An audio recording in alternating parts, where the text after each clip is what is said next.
Meus queridos, nessa noite nós vamos fazer meditação na palavra do Senhor no livro do profeta Sofonias.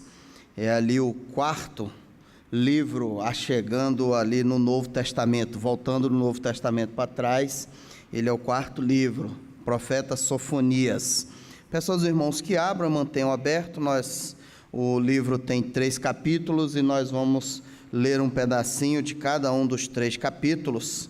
E antes da leitura, para nós contextualizarmos quem foi Sofonias ou o tempo em que ele cumpriu o seu ministério, foi no tempo ali mais próximo já do fim da época dos reis de Israel. Um tempo ali aproximadamente um pouco menos de 1000 anos, depois daquele evento pregado por a irmã Jardelina hoje pela manhã, que foi o encontro de Jacó com Deus ali no deserto, cumpriu ali a sua batalha.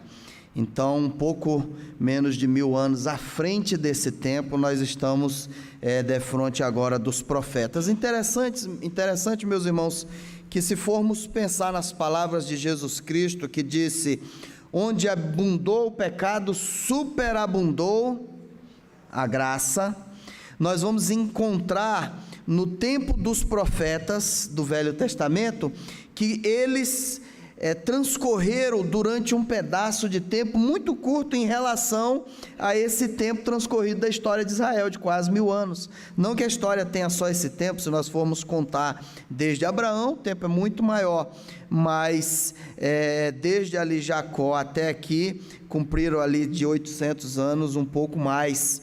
E o tempo em que os profetas cumpriram o seu ministério, os grandes profetas e os pequenos profetas não foram muito longe um dos outros.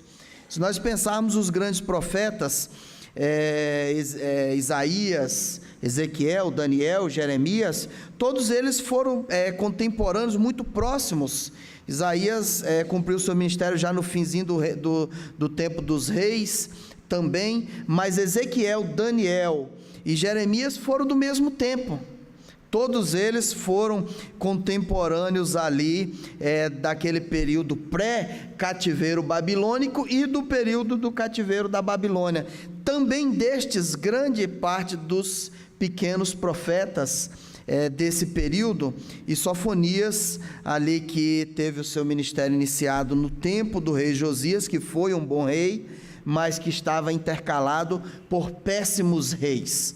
E de Josias para frente, o tempo dos reis só pegou de ladeira abaixo, reis ruins, reis perniciosos e que não fazia a vontade de Deus e sequer se importava.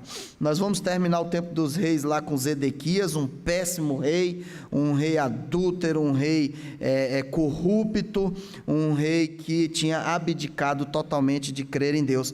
Nesse período de pecado, que abundava o pecado a ponto da nação estar destruída ou ir para a destruição, também teve abundância de profetas e de ministérios proféticos. Sofonias foi um desses, e quando nós lermos o profeta Sofonias, os irmãos vão ver que não é coincidência para os nossos dias de hoje. Aliás, a palavra de Deus é sempre muito atual, ela é sempre muito atual. Apesar de Sofonias ter uma profecia, um vaticínio em direção à destruição do seu povo ali naquela época, nos dar a entender que é aproximado ou chegado o dia do Senhor. Se nós não tivermos uma leitura bem detida, vamos achar que esse texto é dedicado só aos tempos apocalípticos, mas não, ele é muito direcionado para aquele povo ali, o tempo de Israel que estava chegando. Lá em Sofonias capítulo de número 1, nós vamos ler do 15 ao 18, depois em Sofonias 2, do 1 ao 3, e depois em Sofonias 3, do 1 ao 5. Os irmãos quiserem acompanhar, mantenham aberto. Eu vou ler na versão de João Ferreira, versão clássica, aquela mais comum até meados dos anos 90. Aquele dia é dia de indignação, dia de tribulação e dia de angústia, dia de alvoroço e de assolação, dia de trevas e de escuridão, dia de nuvens e de densas trevas, dia de trombeta e de alarido contra as cidades fortificadas, contra as torres altas. E angustiarei os homens, e eles andarão como cegos, porque pecaram contra o Senhor, e o seu sangue será derramado como pó, e sua carne será como esterco. Nem a sua prata, nem o seu ouro os poderá livrar no dia da indignação do Senhor, mas pelo fogo do seu zelo será devorada toda a terra, porque certamente fará de todos os moradores da terra uma destruição total e apressada.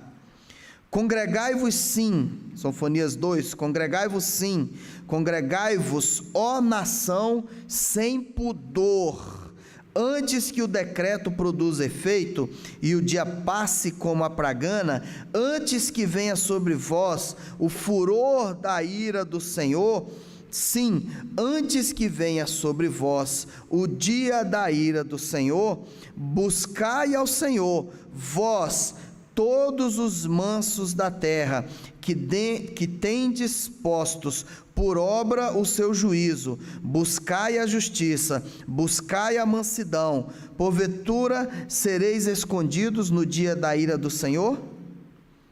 Sofonias 3, ai da rebelde e contaminada da cidade opressora, não escuta a voz, não aceita a correção, não confia no Senhor, não se aproxima do seu Deus.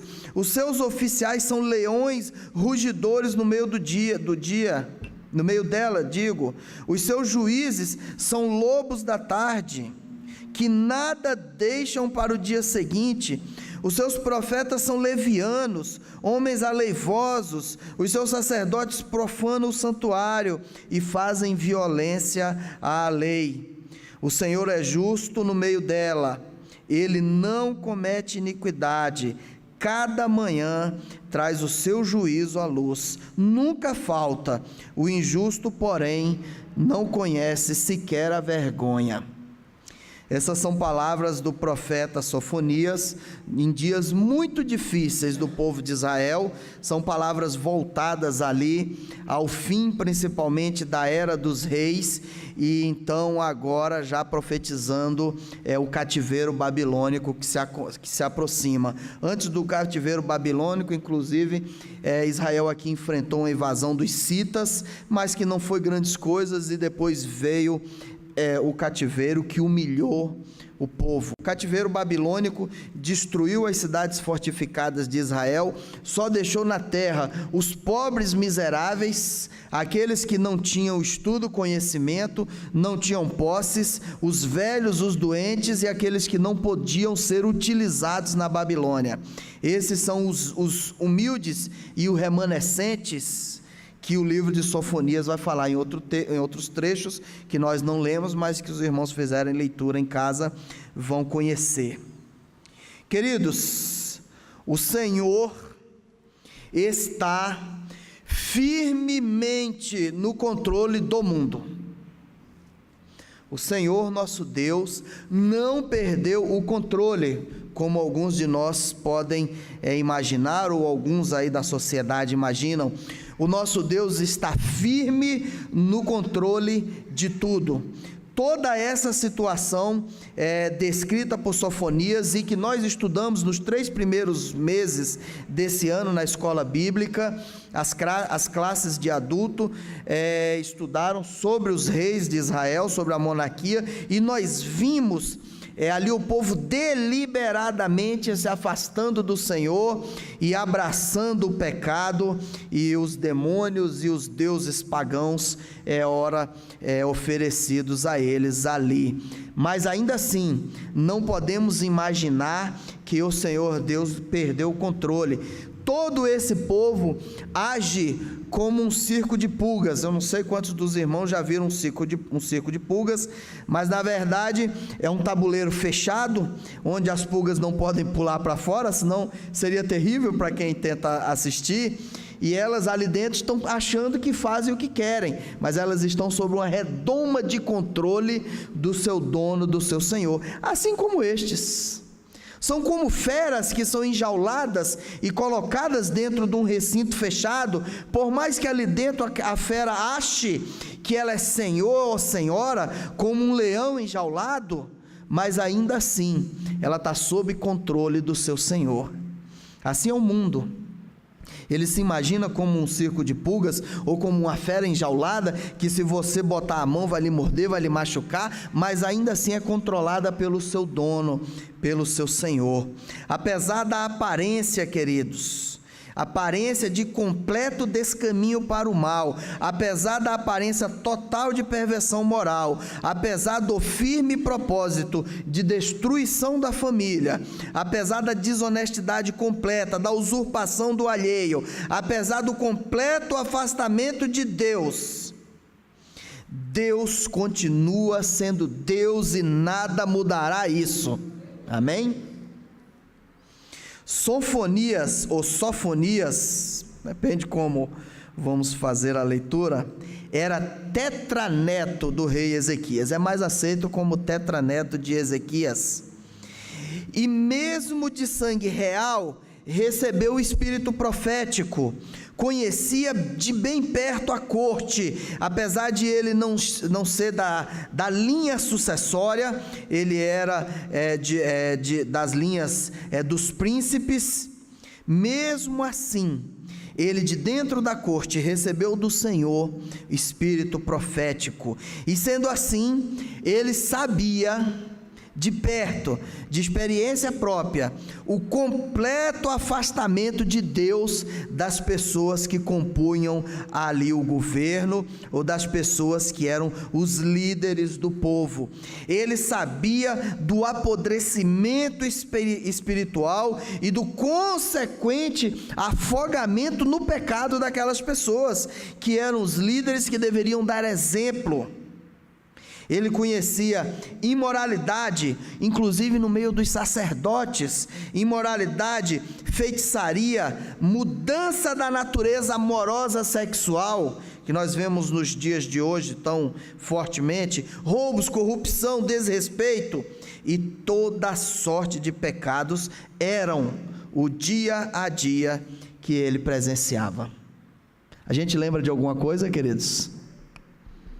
Nosso dia a dia está bem assim mesmo, né?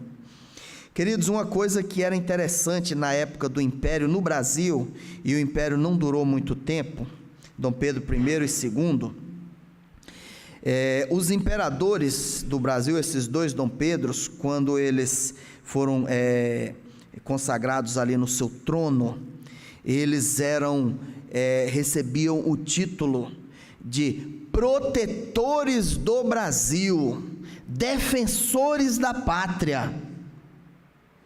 Eles eram chamados de pais da nação, eram os responsáveis em proteger o povo, em amar o povo e fazer tudo em prol do povo. Mas com o passar do tempo e o afastamento de Deus, o afastamento dos compromissos espirituais, tudo isso se perdeu.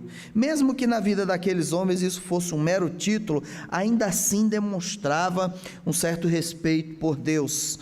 Mas a coisa vem caminhando cada vez mais para se afundar no pecado. Nós estamos vendo ali com Israel exatamente isso.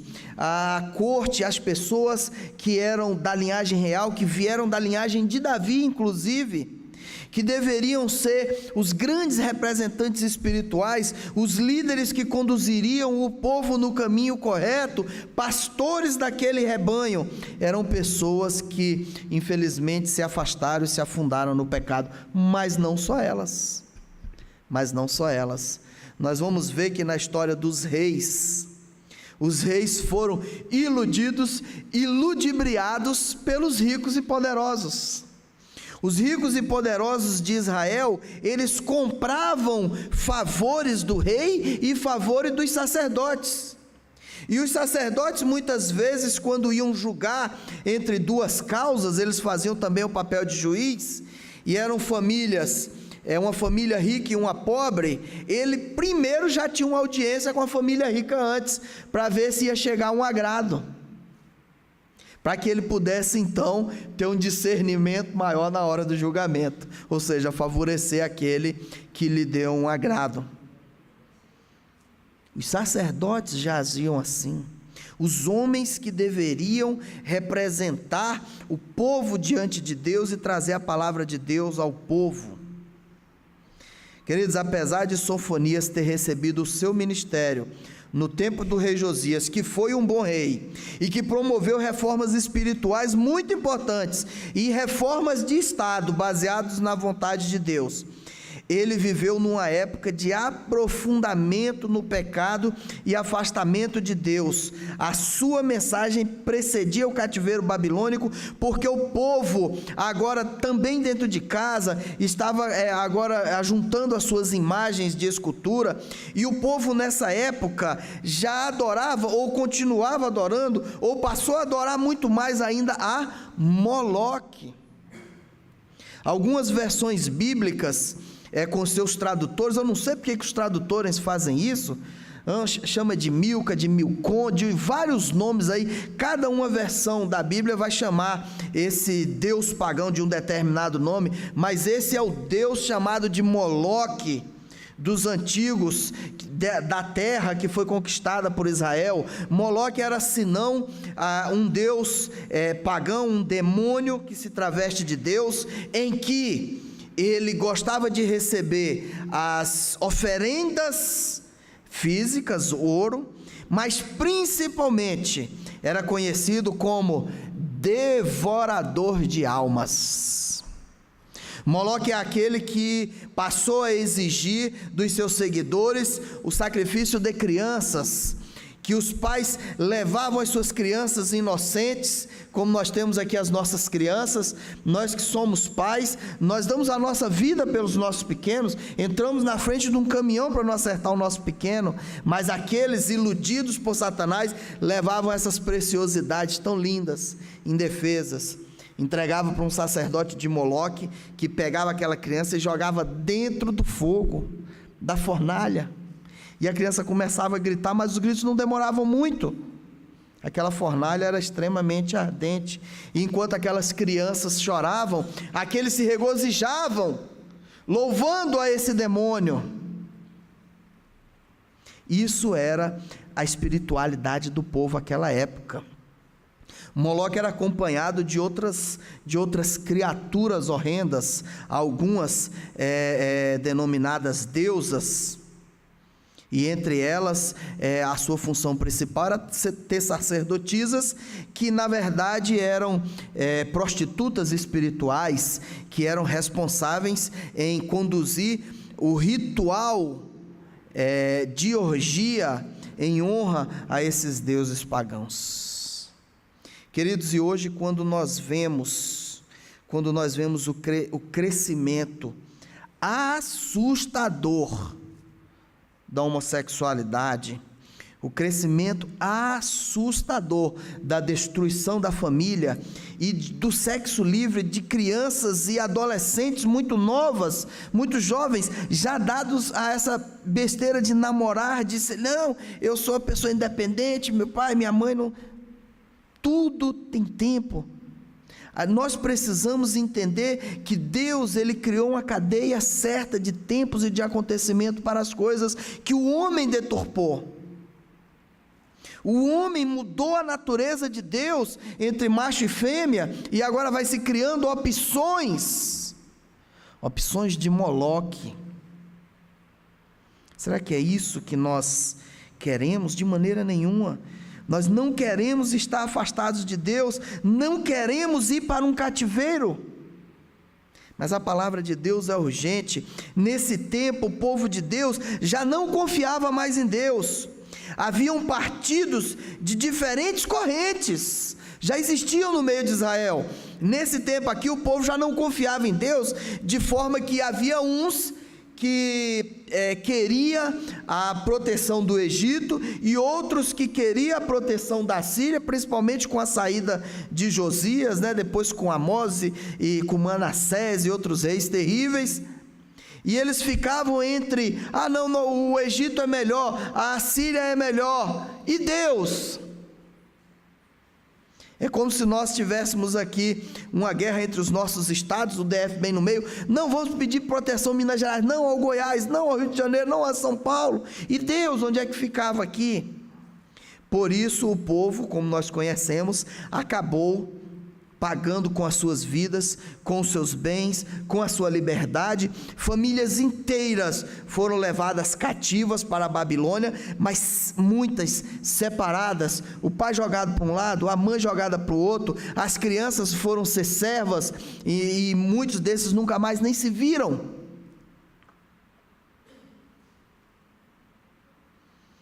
Eles tinham partidos que sequer lembravam de Deus. Eles apostataram. Os irmãos conseguem perceber o significado dessa expressão? Desistiram, abdicaram, renunciaram a Deus. E Jesus disse, lá no Novo Testamento,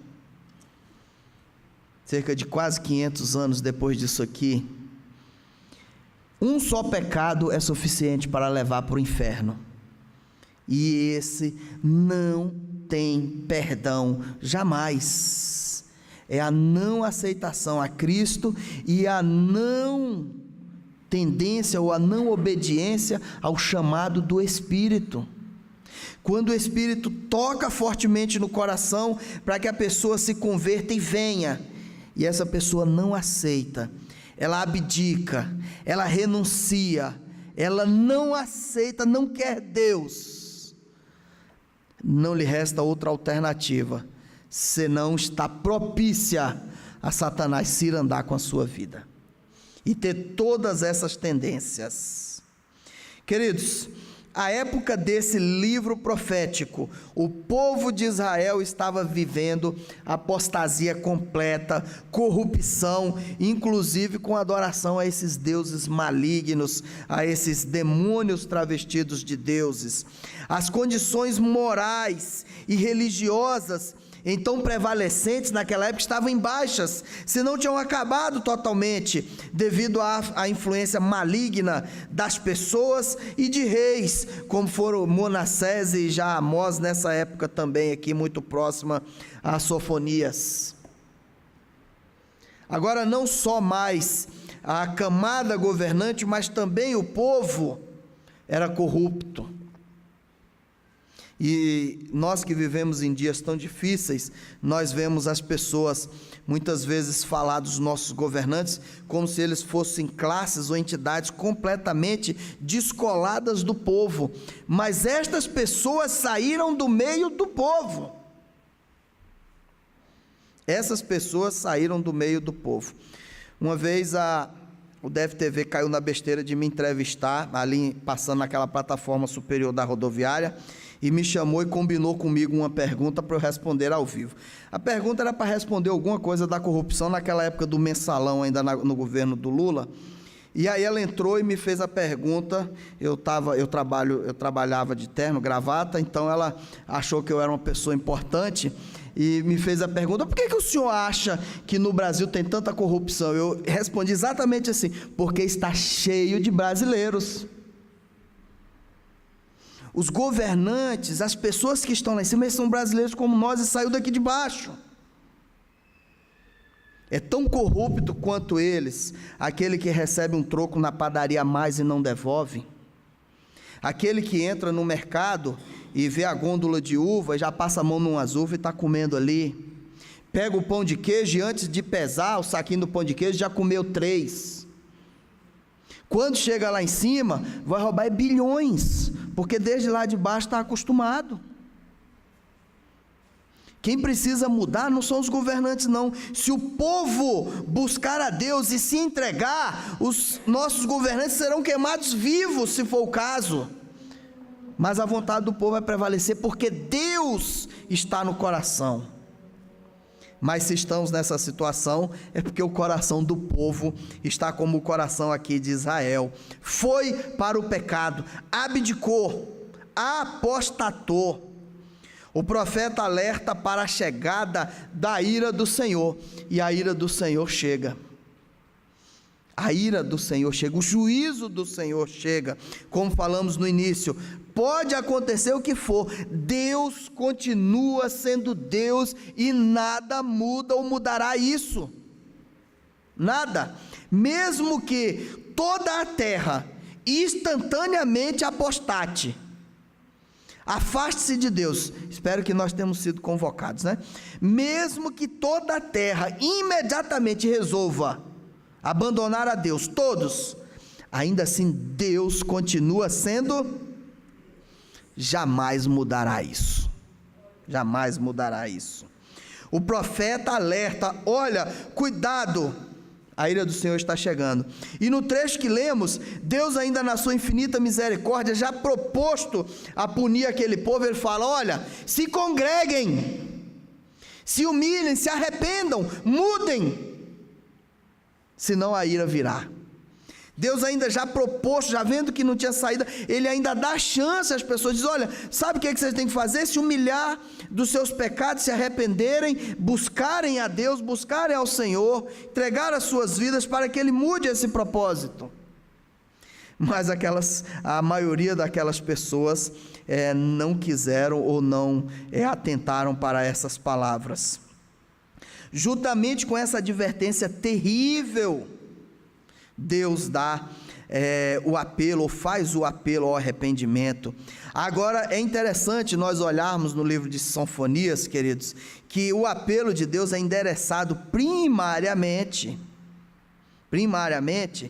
aos pobres e aos humildes. Não humilde de miserável, mas humilde de a pessoa que tem consciência de como deve ser o relacionamento com os outros. Aqui, Sofonias está mostrando claramente que a riqueza corrompeu o coração do povo. Tanto é que quando vai para o cativeiro, não fica rico. Em Israel, só ficam os miseráveis, aqueles que não tinham nada para se sustentar e ainda o que tinha foi levado.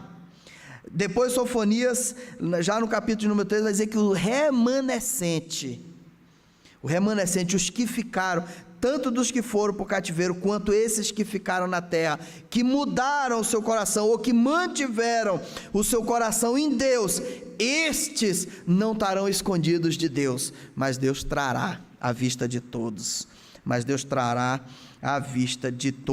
Deus chama para o arrependimento, mais do que, Ele chama estes remanescentes, mais do que a nação inteira. Ele dá foco a estes, porque Ele já está vendo que os outros já não têm mais interesse pelo caminho da correção. O profeta faz um chamamento e um apontamento, mostrando que os simples, os humildes, os pobres aqui, pobre mesmo de dinheiro, de recursos, serão alvos da misericórdia do Senhor nesse tempo.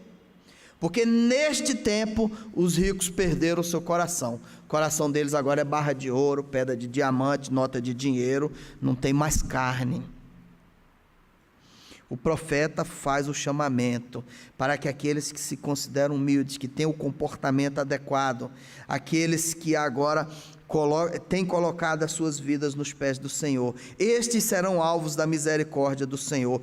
O livro de Sofonias, inclusive, inspirou, queridos, Mateus capítulo de número 13, versículo de número 41, em diante, ele vai falar assim: mandará o Filho do Homem os seus anjos, e eles ajuntarão do seu reino todos os que servem de tropeço, jogará fora, vai tirar. Estes vai para o cativeiro, vai para o castigo, vai receber a ira.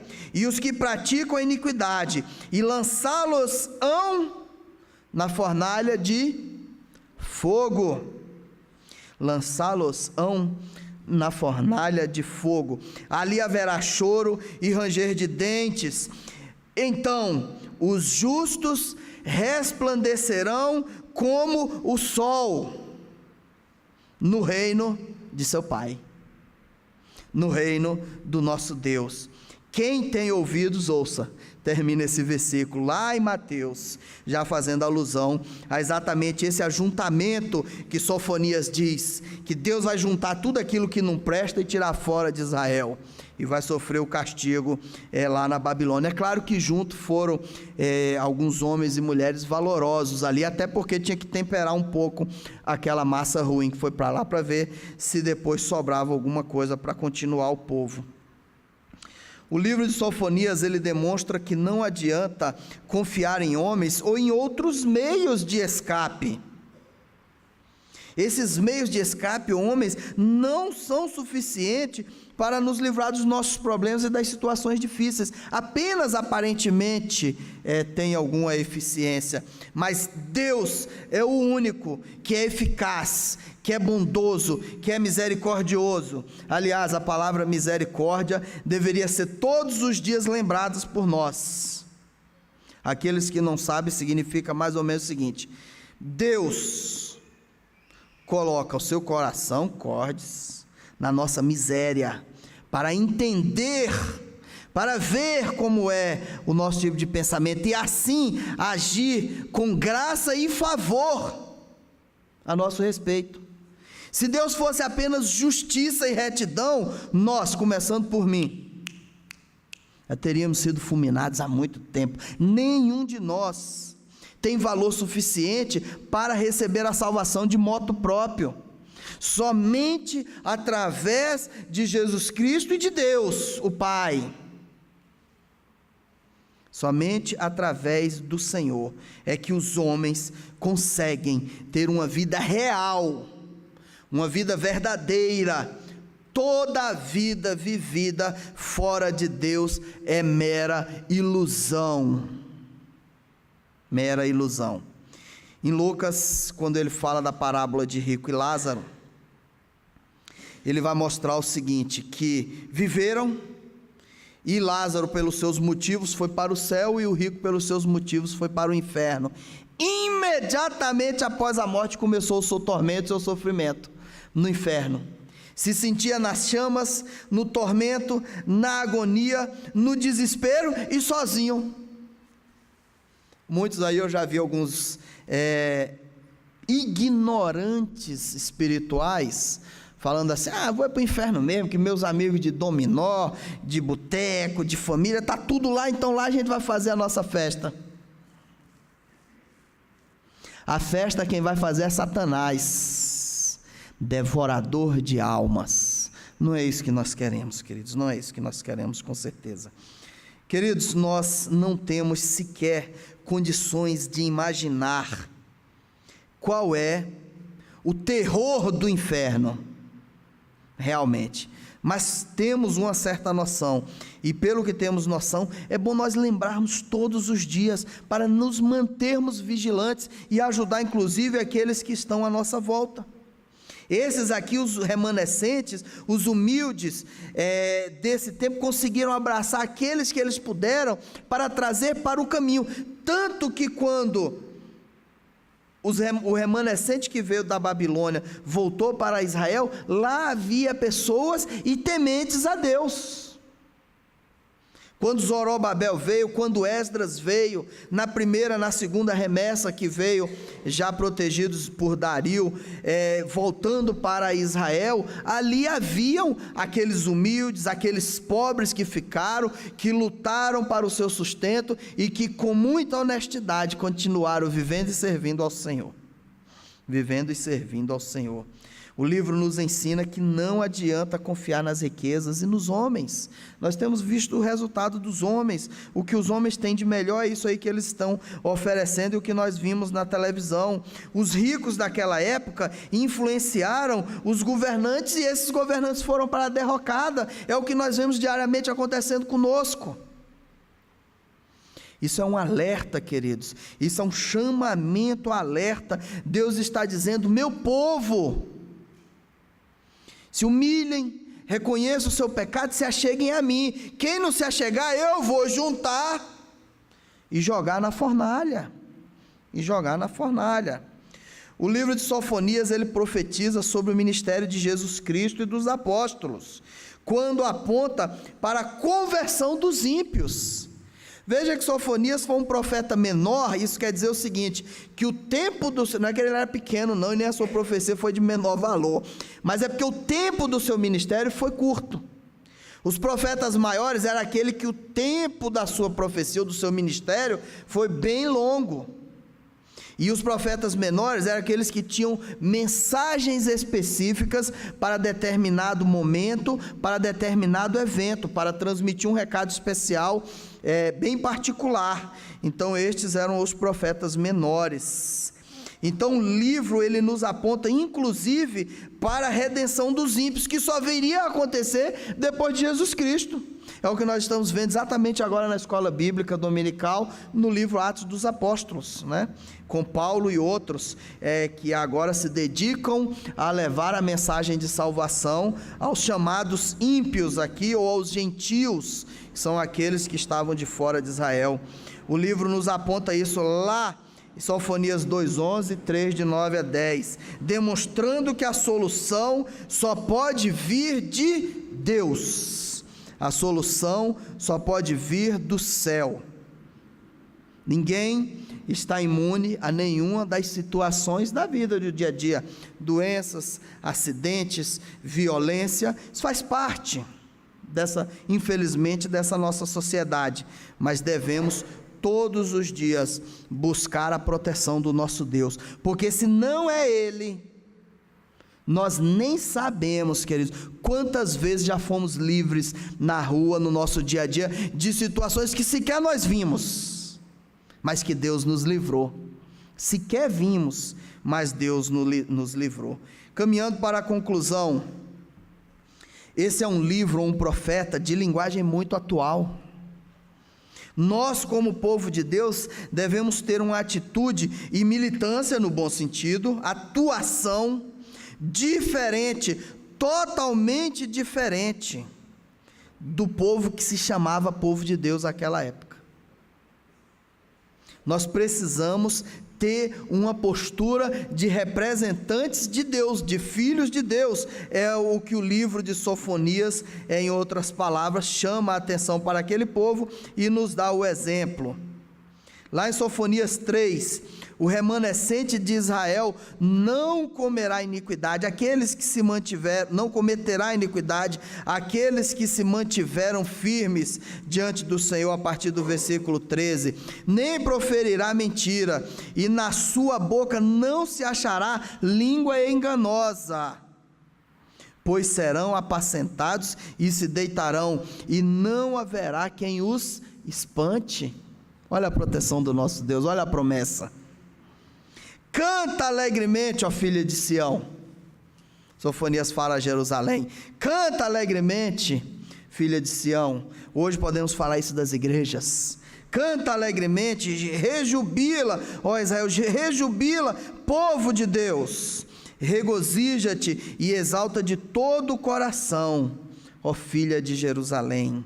O Senhor afastou os juízos que haviam contra ti, lançou fora o teu inimigo, o rei de Israel, o teu inimigo, o rei de Israel, é claro. O Senhor, Deus, está no meio de ti, não temerás daqui em diante mal algum. Sabemos que Ele pode vir, mas não tememos, somos confiantes, firmes. Martim Lutero, quando vinha voltando do interior da Alemanha, na sua jornada de publicar o Novo Testamento, e ele evangelizava entregando os Novos Testamentos, ele vinha, no interior da Alemanha, ele vinha de uma região alta, e a cidade de Worb, onde ele morava, era lá embaixo no vale, e o legado papal já estava esperando para o seu julgamento, e os amigos de Martim Lutero ficaram esperando na ponta da colina, e quando Martim Lutero veio no seu burrinho para descer, eles seguraram ele e falaram: não desce ali, não desce ali, você vai morrer. Aí Martim Lutero olhou para aquela cidadezinha, e a cidadezinha era coberta com essas telhas de barro, essas telhas que a gente chama de colonial, então cada casinha ali tinha 5, 6, 8 mil telhinhas daquela. Ele olhou assim e disse: ainda que todos os telhados, ou todas as telhas de orbe, se transformem cada uma em demônio, ainda assim entrarei lá. Olha, o temor a Deus faz com que não tenhamos temor do mal, que pode nos assolar e nos solapar, mas sabemos aonde a nossa alma está. Sabemos aonde a nossa alma está. Essa é a riqueza que ninguém pode nos tirar. Assim como Deus é Deus, independente do que aconteça, a nossa alma também pertence a Ele, e devemos ser firmes e mantê-la assim, independente do que aconteça. Naquele dia se dirá a Jerusalém: não temas, ó Sião, não se enfraqueçam as tuas mãos, o Senhor teu Deus está no meio de ti, poderoso para te salvar, Ele se deleitará em ti, com alegria, renovar-te-á no seu amor, regozijar-se-á em ti com júbilo, com festa, Os que em tristeza suspiram pela assembleia solene, esperando a assembleia solene, os que te pertenciam, eu os congregarei, esses para os quais era uma vergonha o peso que estava sobre ela, aquela tragédia do pecado, da imoralidade, do afastamento completo de Deus. Agora Deus recompensa os que mantiveram o seu coração firmes no seu propósito. Queridos, esses são pequenos livros, são pequenos trechos da palavra de Deus que passam desapercebidos, mas estão aqui para nos alertar e nos encher de alegria, porque a palavra, apesar de parecer um grande vaticínio, ainda assim ela traz uma promessa maravilhosa para aqueles que se mantiverem fiéis ao Senhor, e que Ele nos abençoe e nos dê condições de manter os nossos corações nele, firmes, diária e constantemente. Vamos orar ao Senhor, vamos louvar ao Senhor, caminhando agora para o fim.